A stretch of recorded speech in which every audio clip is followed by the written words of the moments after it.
Um, the Word Was God has a question. It says, "Hey, Pastor Mike, I struggle with pride. I hate that. Even with a past as filthy as mine that I've been forgiven for, I still catch myself looking at other people sideways. How can I love more?"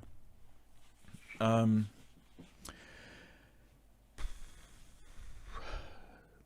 when I deal with pride, which has happened a couple times in my life,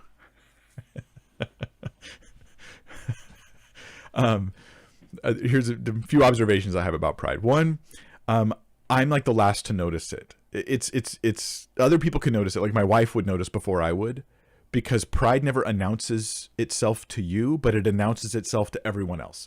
So listen to others. Listen to others if they start to tell you like, hey, and give them permission. Like, hey, you can tell me if you think I'm dealing with a pride issue. I want to hear you on that.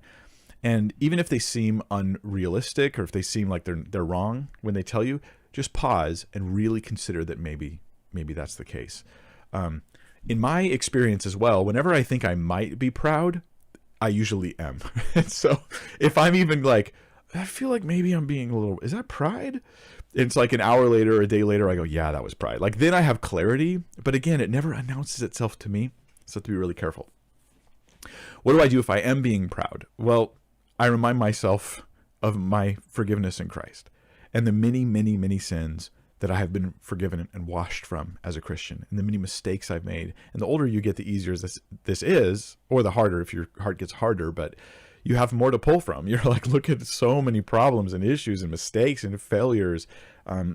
It's not that hard for me to get humble in that regard. And I look at the grace of God and I'm just like, I'm an undeserved sinner forgiven by the kindness and grace of Christ. So then when I look at others, why am I surprised to see the same thing? I mean, it doesn't make it okay if they're doing the same things, but it keeps me from measuring myself by them. And actually, I'll give you a verse on this that nobody ever quotes, but I often use for myself. Let me see if I can find the exact spot. Yeah, here it is. 2 Corinthians 10:12. Okay, so this is, okay, it's weird. It's strangely worded, but I want you to really try to understand this passage. Paul's talking about other apostles and how there was this competition going on about who was like the best. And I'm of Paul, I'm of Apollos, that kind of thing. But look at his attitude. He goes, we dare not class ourselves or compare ourselves with those who commend themselves. But they, measuring themselves by themselves and comparing themselves among themselves, are not wise. I love this verse. It's clunky in English. I get that, but it's clunky on purpose, I think, because the emphasis is themselves. When you class yourself or compare yourself with other people, you're already entering into this looking at people sideways thing. Like just don't. Stop measuring yourself by other people. This is not, let me just be real clear, this is not a feel-good self-help tip. This is a watch out for your horrible pride that will ruin you and your friends and your family and your witness. Don't measure yourself by others. This is not so that you'll think, I could feel good about me. No, stop. Stop feeling about you. That's the advice. Here, just don't. All that matters is your faithfulness in Christ, and God's going to judge that one day. And so just put it on the shelf and don't worry about measuring yourself. So look at how it's worded. We dare not. We dare not. It would be dangerous if I was to even class myself with others. Where do I rank near them? Or compare ourselves, especially with who? With people who commend themselves. People who are all about being puffed up and feeling good about themselves, like Instagram basically, right?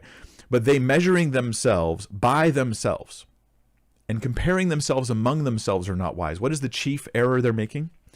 Their standards are themselves or other people in their circle that they're looking at.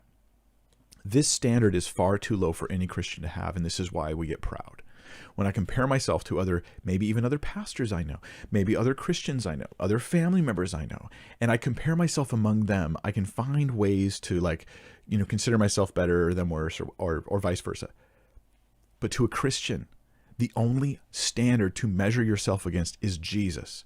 And for you, when the Word was God, your question about pride, when you measure yourself by Jesus, you cannot help but be humbled. His incredible love and graciousness, his perfect, holiness and faithfulness, his selflessness towards others, his perfection and goodness in every step of the way, his wisdom and his knowledge and his patience. And you go on and on. Christian, compare yourself to Jesus and you will always be humble.